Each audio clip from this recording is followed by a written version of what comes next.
Okay, it's 5 o'clock on February 27th, 2025. I'm going to call the Policy and Management Subcommittee meeting to order. Can I get a roll call here? Falls draft here. Jesus is here. Eric Sahakin, Superintendent. Jackie Erdrich, HR. Paula Chamberlain, Ed Services. Yolanda McCauley, note taker. Okay, this meeting is being live streamed on Zoom for people to attend. Is there any public comment at this time? Seeing none, hearing none, we'll move on to the information on development on board policies. Presentation by Mr. Weingarten.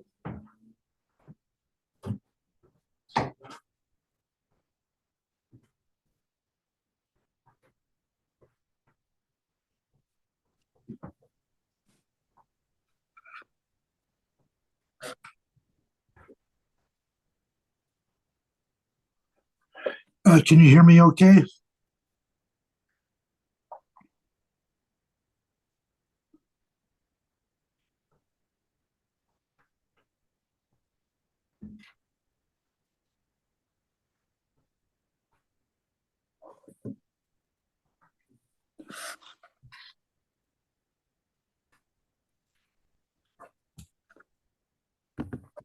Hello, can you hear me okay?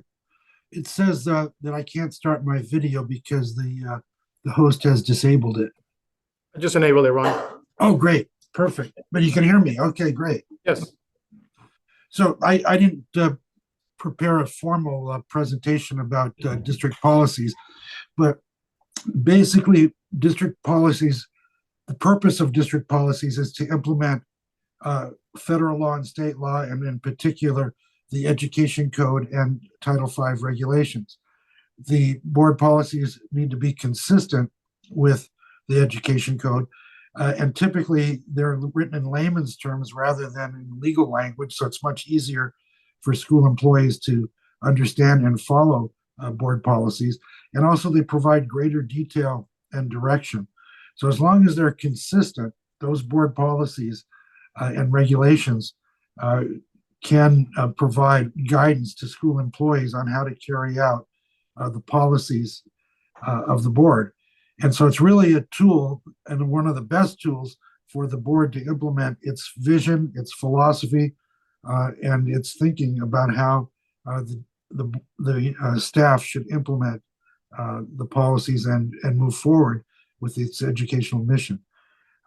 So I didn't, as I said, that's kind of just a general overview. I'm happy to answer any questions about board policies. We frequently get questions about whether a particular board policy is consistent with the Education Code. Generally, they are. Most districts use the CSBA policies, the policies that are recommended by the California School Boards Association, and they have a staff of attorneys who look at those policies and make sure that they're consistent with the Education Code. So with that, I'll just leave it open to questions. If you have any questions, I'm happy to answer.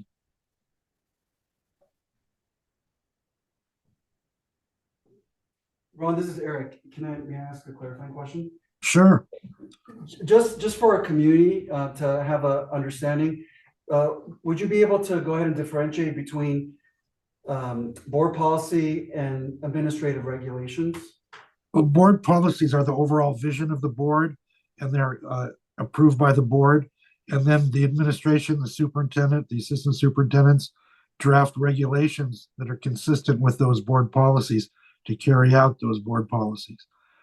So it's kind of, if you look at it, you've got the Education Code, then you've got the board policies that need to be consistent with the Education Code, and then you have the administrative regulations that need to be consistent with the board policies. Thank you, Ron. Ron, I want to use this as an opportunity to talk about the overreaching. The subcommittees were formed this year, starting with the Facilities and Finance Subcommittee and the Education Subcommittee, and finally the Policy and Management Subcommittee. I think the overall focus of the effort given by everyone, has been safe learning environments. So I think that started off with, our facilities safe, like physically safe? Are our IT programs safe? Is the stuff that the people that maintain our facilities and systems, they had pretty much of a microscope looking down at what happens there. And for example, the finance has informed the budget for the first time that I'm aware of, that we're going to fund X amount for capital improvement projects, basically, that are gonna, that are like keep the lights out stuff, and there's a placeholder there. The education subcommittee talked about safety and the hiring process, doing background checks, and there are some challenges there, beginning with that the school, the credentialing department can take 2 years to put a serious violation on somebody's thing that would red flag somebody or take an action. Now, carrying on with the safe thing. You know me, Ron, and dealing with me, I'm gonna give you some unorthodox examples that are pretty clear and point blank. They're theoreticals. They shouldn't be extrapolated to mean that anything that's happening now or that has happened. But I think it's pretty common for school board members not to understand sometimes their lane, that we don't go to the campuses and have our ear to the ground, as some might put it, and then we see ourselves as the defender of the public against the evil that is the administration of the district. We know that the superintendent, that the board members should deal with the president, and then the superintendent, and not be giving direction and staff. But sometimes, especially when it comes to student safety, you will have assaults, substances. I mean, these are all things that happen in schools, and you will have someone who wants to, you know, with good intention, come forward and say, Superintendent Sahakian, I got a bunch of parents blowing up my phone. I'm getting these emails. Here's where the theoretic starts. We know that sometimes there are people that have IEPs.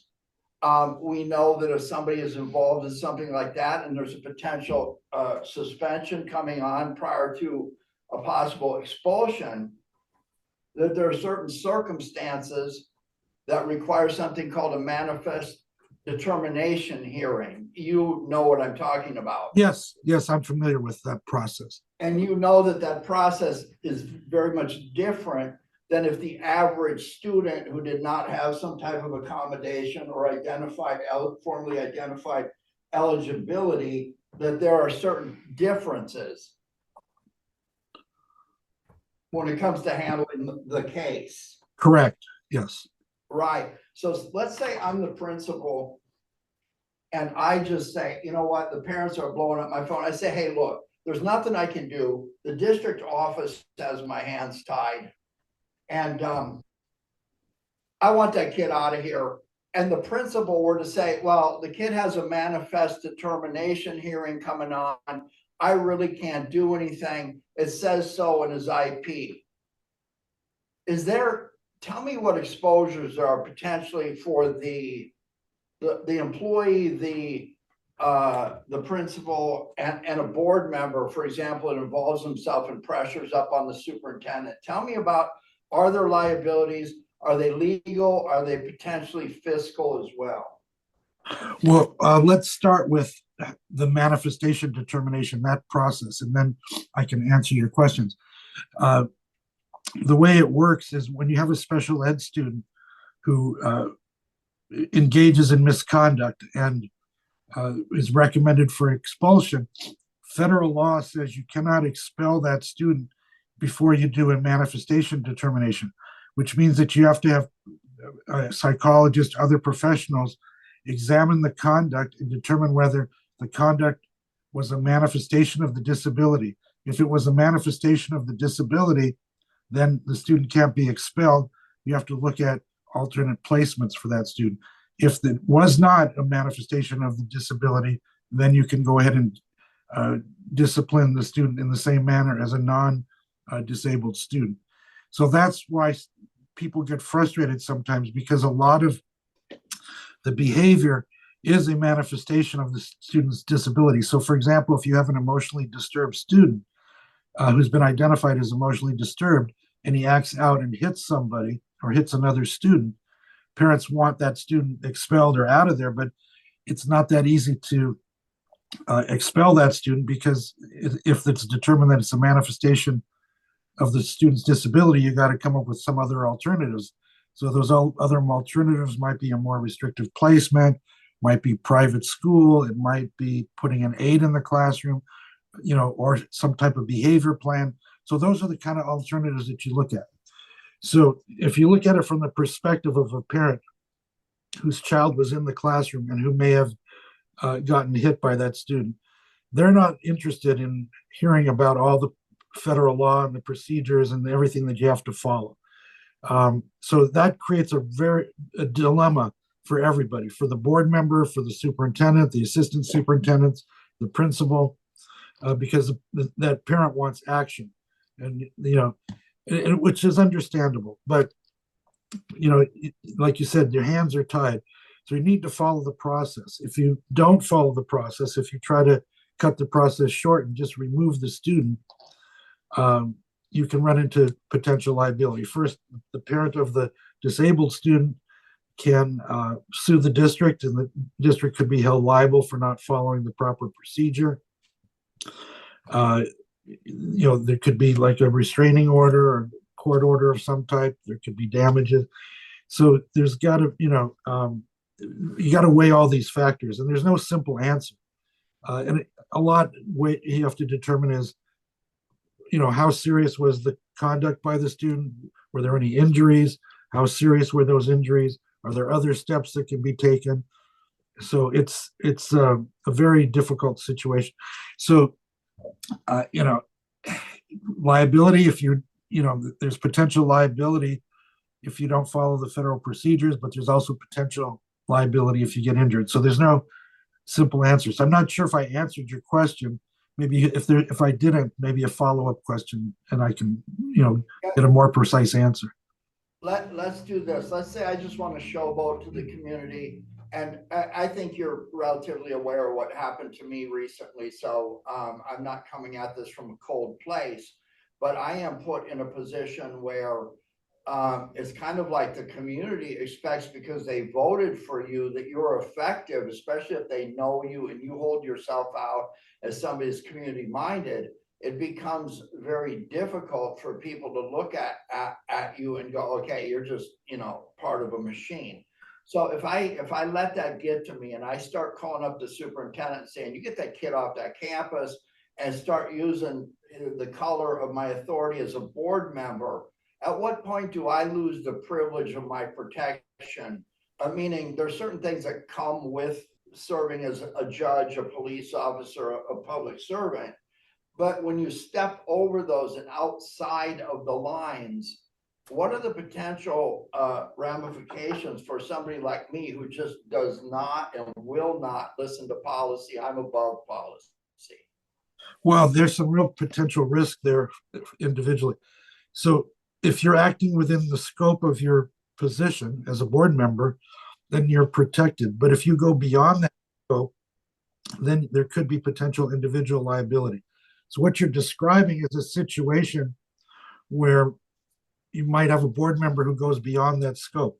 So if the board member tells the superintendent to just remove the student from the classroom and didn't follow the federal procedures, the parent of that student could sue the school district, and potentially the board member individually, the superintendent individually, saying you violated the federal law, you knowingly violated the federal law, which is a little harder to prove, but possibly given the facts you gave me, maybe the board member already knew what the law was. If that's the case, you're talking about potential liability. So you're talking about monetary damages, you're talking about a court order, you're talking about potential contempt of court if you don't follow court orders that come down later.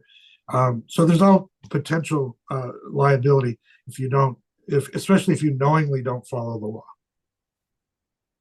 Ron, my concern here is that when you have that kind of a climate relationship with board members and that type of thing and the superintendent staff, I think it undermines the dependability that the staff understands. They don't like this anymore. They're not the ones attacking students. They're not the ones, they're trying to actually help the kids with the disabilities.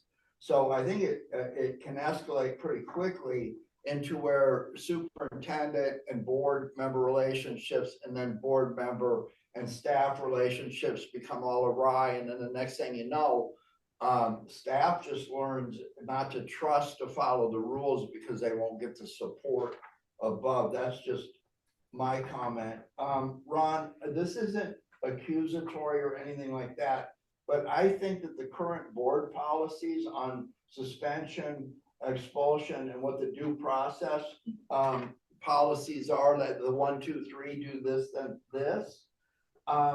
I think that they were last updated in 2005. Given that this issue has popped up at the education subcommittee, I'd like to make sure that the educational group knows with confidence that the reason I brought this up today is because these subcommittee meetings go into a library. So anyone that would have a question about something that we can't talk about with a specific case, we could refer, and the staff could refer to this example or this. I would hope that these presentations are being keyworded so they're easy to find.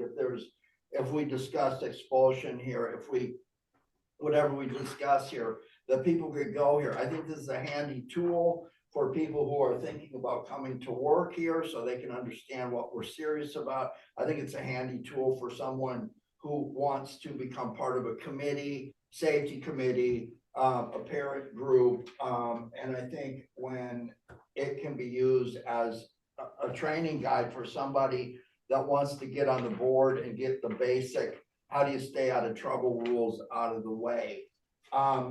I would ask, this will take some staff to come in on this and make comments, but I would at least like there to be a cursory review of the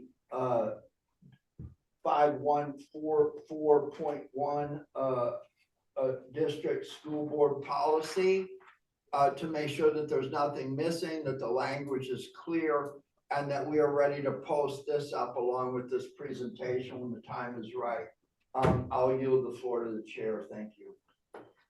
Mr. Weingart, I have one question. When you talk Sure. about, when there's a manifestation and alternative placement is necessary because the student is staying in the school district, does that include online school within the district, or is that excluded from alternative placement? Well, it's not legally excluded per se, but it has to be, if you're going to put them in an alternative placement, it has to be an appropriate placement. It has to provide the student with a free, appropriate public education. So the psychologist and the staff would have to agree that that's an appropriate program for that student. And usually it's not the case that it's appropriate, because usually it involves emotionally disturbed students. And usually they have, impulse control problems, they have attention problems, they have all kinds of issues that would preclude them from being successful in an online program, because you have to be more self-motivated, you have to have more self-discipline. Then, you don't have an adult teacher, keeping you in line, for lack of a better term, and on task. So usually the IEP team will not recommend an online program, but sometimes, and I've had this happen in a few cases, that's what the parent wants. And even if it's not, the best program for the student, or it's not an appropriate program for the student, sometimes that's where the student ends up because that's what the parent wants. But there are, sometimes cases where it's appropriate. So we really rely on the professional expertise of the psychologists, the educators involved to make a recommendation. Typically, they'll go to like special day class, or maybe there's a neighboring district that has a program for emotionally disturbed kids, where, like a regional type program. It just depends on what resources you have available. But typically the staff is aware of those alternatives, and frequently those students are placed in those programs, and very often successful. Sometimes they just need more structure. So just like I said, we rely heavily on the professional expertise of the staff to come up with alternative placements. Thank you. Ron, could you do a cover? If you have a recommendation back to the superintendent, the recommendation would go back to the superintendent. Please note that at the request of the board member who made the request, that would be me, that you attended the meeting of today by name of subcommittee, and that the request was to have a look at the appropriate policy on suspension and expulsion. Sure, I'd be happy to review the policy and give you a recommendation. Thank you, Ron. Okay, we'll move on to the superintendent's initiatives. I'm not sure if I have enough copies. Would you like to share? Please.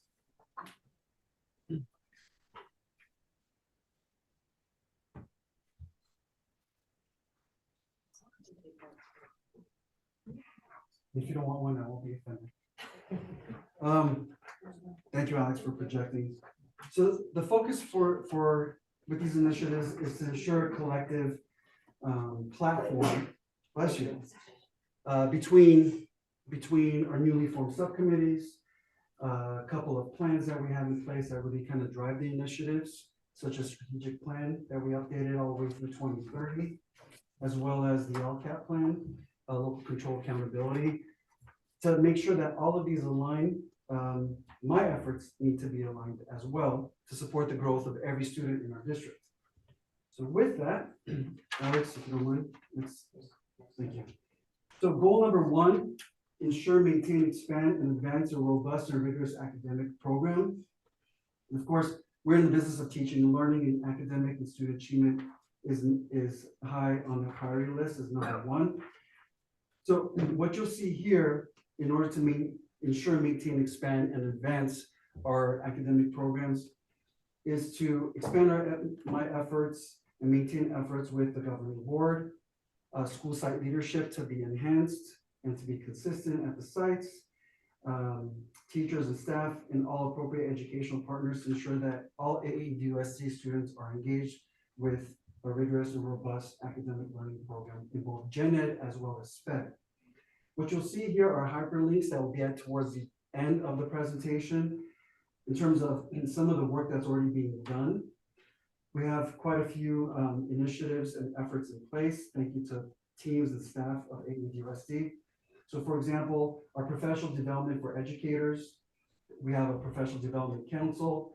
The PD council is very keen on assessing and tailoring our professional development based on the needs of the district, what the challenges are and what the teachers need, because not one size fits all. And so we differentiate between certificated and classified, and we make sure that we are responsive to their needs. We make sure that our special education teams, as well as a newly hired coordinator for special education, is in conjunction in terms of collective efforts with the AVCAC, Community Advisory Committee, our newly formed subcommittees, the 3 that are now active as of today, facilities finance, education, policy and management, special education PD. There's been over, I want to say, 15 trainings and workshops since the hiring of the new coordinator. So kudos to Ms. Devana. Principal meetings between our director of ed services and our principals, as well as one-on-one meetings to make sure that we maintain a rigorous program. Student voice is critical. So I resurrected the superintendent student advisory. We have fantastic students with different perspectives, some who have been with us since kinder, Meadowlark, High Desert, and Vasquez, and some who have just entered in 10th grade, some who have entered 11th grade, academically strong, ASB, you name it. So they're sharing their perspectives. And community outreach, we've enhanced with our principals and my team, community outreach and parent ed with lattes with leadership as one example. The next two bullet points, I'll quickly go through this. Expand events, monitoring of general education, special education, instructional delivery, making sure that the deliveries of quality of our programs, consistency and ongoing progress. And how do we do that? It's through an assessment of the learning process. Our staff, K-8, have gone through iReady. It's a platform for informal assessments of reading and math, as well as tailoring instruction in the classroom based on each individual child's needs, and making sure that all of our efforts are aligned to the California dashboard when we're taking a look at our ELA scores, when we're looking at our math scores, and making sure that we are progressing along. Next slide, sir. Goal number 2, again, my initiatives have to do with ensuring, maintaining, and expanding. This one has to do with safety and wellness. Students need to be feeling safe, welcomed, connected to the school site in order for student achievement to excel.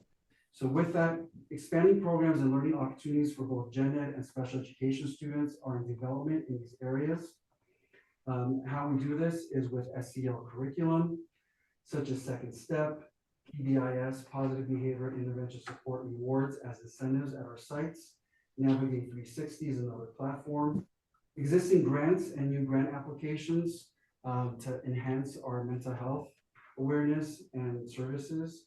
And our principals have the attendance initiatives. I know we've talked about our average daily attendance increasing by 3 to 4% in the last couple of years. Kudos to the principals. Ensuring that our schools have a robust MTSS, multiple tier systems of support, PBIS, that's being actively implemented, and making sure that we're progress monitoring improvements. And then you'll see hyperlinks that will take you to what these programs are about specifically. Ensuring and expanding parent and guardian learning opportunities. We've, as many of you have seen during our closed sessions, once a month, we have staff presenting as part of parent ambassadors, anywhere from maintenance and operations in terms of their key initiatives and work, their roles. I know that Dr. Chamberlain presented for Ed Services and her role. Save the Children is another initiative that we are looking to launch that will help to support parents. We've launched a virtual parent education called Project Inspire. It's a series of family leadership development online workshops for our parents. We're expanding positive communication and opportunities for the district. We're looking to bring resurrect trauma-informed care for staff, which also includes self-care for staff. And we've already implemented cultural competency training with all of our staff.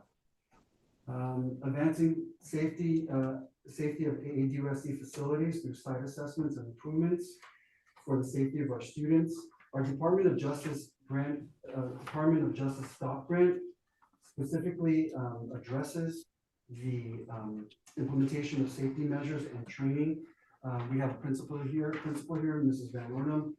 Most recently, we had emergency drills specific to an active shooter simulation at each and every one of our sites with a consultant, kind of taking a look at what we do well, what were the deficits and the challenges, and how can we improve our practices in an emergency situation such as an active shooter. And so all of that in terms of consultants and time and energy and funds come through the stop grant. Next slide, sir. Goal 3, again, ensuring, maintaining, expanding, advancing capacity.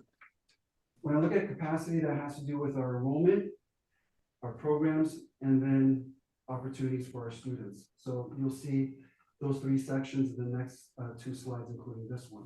So enrollment increase and stability. Over the last 3 years, we've increased our enrollment by close to 80 students, and that takes a major impact on the fiscal piece in a positive sense. So maintaining consistent outreach and engagement strategies to retain our current students. How do we do that? That's with marketing, expanding our opportunities, expanding our programs, taking a look at technology, heightening our STEAM and STEM, our arts education, and so forth. I also have here additional example, dual immersion. Dual immersion, I'm really keen on in terms of students, picking up another language early on in their education. So working with my team, particularly with Dr. Chamberlain, exploring an opportunity to bring dual immersion Spanish to Meadowlark, starting with the early grades and moving them up. So you see hyperlinks there. Program quality assurance, maintaining regular program reviews to ensure alignment with academic standards and community needs. Ensuring teachers and staff have access to appropriate PD and resources, and effective and relevant monitoring of student outcomes. So again, kudos to the PD Council, our PD offerings, for not one size fits all, and making sure that all of our staff receive what they need in a timely manner. There's an arts education interest survey for the community that's being pushed out sooner than later. And then with our board, ensuring that strategic plan updates are presented at quarterly board meetings to update our community and our board and our staff.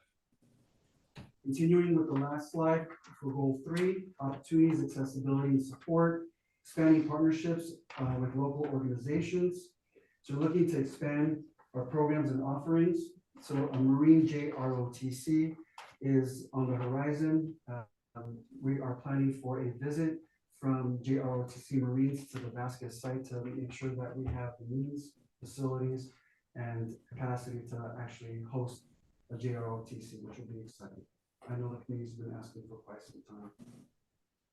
Heightening our arts education and heightening our CT pathways. There's a counseling presentation there in terms of what the cell is, as well as the in-person instruction for CT pathways are included at Vasquez. Going to jump around, so please bear with me. Expanding contingency plans to address disruptions of staffing shortages. Thank you to Mrs. Erdrich, Director of People, Culture, HR. Expanding job fair opportunities and transitional subsidized employment to make sure that we have a robust pool of candidates at our fingertips at any given time. Maintaining funding levels to ensure extracurricular advanced placement AP, career technical education CTE programs are sustainable. I have the counseling presentation as a link. Jump around here. Here. The last bullet point or comment, ensure development of life skills, financial literacy, and wellness programs into the curriculum to prepare students for real world success. Currently,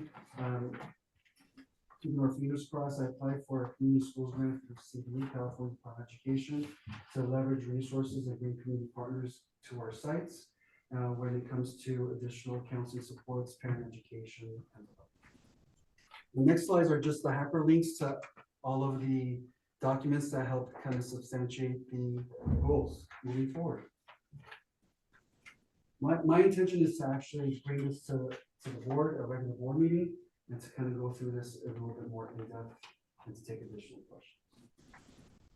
Thank you for bearing with me. Comment.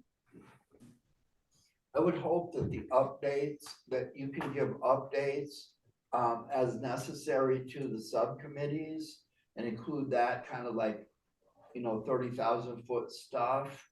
And then increasingly the topics should guide how the agenda for the subcommittees is structured as time passes. I don't know that everybody knew it, but they do now that safety it is a big thing. There were certain things we could talk about, certain things that we cannot talk about. And I think Ron talked for us about something really important.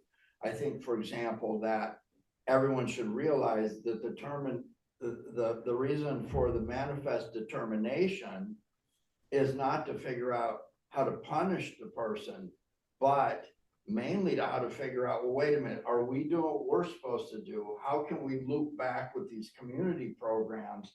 I said in the board meeting, look, has anyone ever thought about offering help to the assailant's family. Maybe there's somebody there that doesn't know how to manage this. Anyway, the end game is that all the nuances, when people look at this and they're deciding to move here, the number one thing that they want to know is this school system the safest as I can reasonably expect it to be for my kids? And that's why I would choose to buy a house in the new development or relocate to Acton. And I think once everybody understands that this is measurable, I think that you look at it and say, safe, got this, we've got individuality, we've got a track for people to go out and get a job when they're done here, or go on to school and then get a job. I think at the end, that is going to make attracting students, which goes right to the fiscal issue. So thank you for everything this evening. I'm very pleased. And Mr. Falsgraf, sorry to the committee, but you just jogged my memory. If you could go, Alex, the second to last slide, in terms of measurement of goals. So, I mean, this is just a lot of words, but you know, what do we do in terms of the accountability? Can our things actually progressing forward as outlined? So I just provided some examples, everybody. You know, again, you know, how do we know we're making progress with our students when it comes to chronic absenteeism, suspension rates, meeting standards for English language, arts, and math, and so forth. So that will be the annual California dashboard data that we review. All of these goals are tied in nicely to the LCAP, so it isn't an offshoot in terms of initiatives. Our average daily attendance percentages, you know, are students actually physically in the classroom learning every single day? Is the ADA going up? Number of out-of-school suspensions, this is quantifiable, easy to measure. Parent participation and parent offerings, it's quantifiable. Are we increasing our parent involvement with our offerings here at DO as well as at school sites? Our educational partners and their participation at the subcommittees, you know, how to increase parental involvement and community involvement at our subcommittees. So that's something that is on my agenda. Number of educational pathways and enrichment programs, increasing those offerings, because I truly believe our students deserve any and all opportunities as our neighboring districts, and increasing our fiscal capacity with increasing the number of local, state, and federal funded grants. Thank you, Superintendent. Chair. Thank you. Future agenda items, do you have any recommendations for? I would really like that to be determined by staff, if that pleases you. It does. Thank you. So I'm just gonna briefly comment on my goals with being in this committee. One, I want to make sure that our policies are current and they are in line with best practices and with, of course, the educational code. Also, I want to figure out what policies are we missing, like what's not included in our policies currently. And the only way to do that is to collaborate with the principals, because they're on the ground, they're doing the job day to day. So I really want to collaborate with them to figure out what's missing. Because when we have policies, of course, it's going to mitigate litigation. It's also going to stop the guessing. Especially like, for example, the power outage, right? Is there a policy that says what the schools shall do during a power outage, right? I don't know if that's already in existence, but I would love to see it. If not, that's something that I think that we can look at. Just to take out the guessing work and just hold people accountable and mitigate our liability. So in the future, I really want to hit that. Again, I thank everybody for being here. I know you guys are really busy, so I appreciate your time and your dedication to this committee. With that, Our next subcommittee meeting will be a month from today, on March 27th. March 27th. And I do encourage the community to, like you said, Dr. Sahakian, to get involved and listen to our comments and address their concerns. And if I may, for the board policy that we highlighted this evening, policy 5144.1, suspension, expulsion, as well as the AR. You know, from what I heard and I gathered, as far as a future board agenda, do we bring this back as a priority as a district for any updates? What I would do is, if I may, what I would do is I would make sure that it gets referenced in the subcommittee reports first. And then when we're talking about future agenda items, I think that you heard a recommendation from me that I'm not giving direction that that should be that. And I think there's two things on here that would be reported out tonight, that there was a 30,000 foot look at whether suspension, expulsion policies are current, if they need to be updated, and then as well as the dependability of the grid and what that means in terms of what if then, and connect those dots. So in terms of, I don't want the it was not my vision that the subcommittees inform everything and have business happening with two board members at this level. It requires a staff to determine what was on the agenda.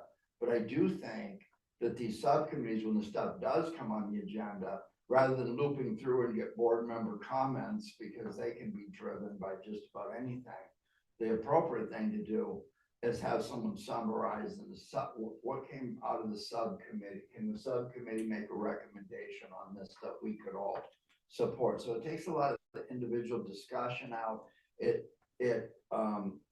It gets rid of a lot of 3-2 votes, and a lot of the community understands when it comes to getting the kids in school with lights on. We are all about that when it comes to making sure that we're not soft on discipline, but we're not sending somebody on track where they're going to be in state prison next year, that we are all kind of united on that. So that's my comment about that. More comments? Okay, it's 5:42. I'll adjourn this meeting.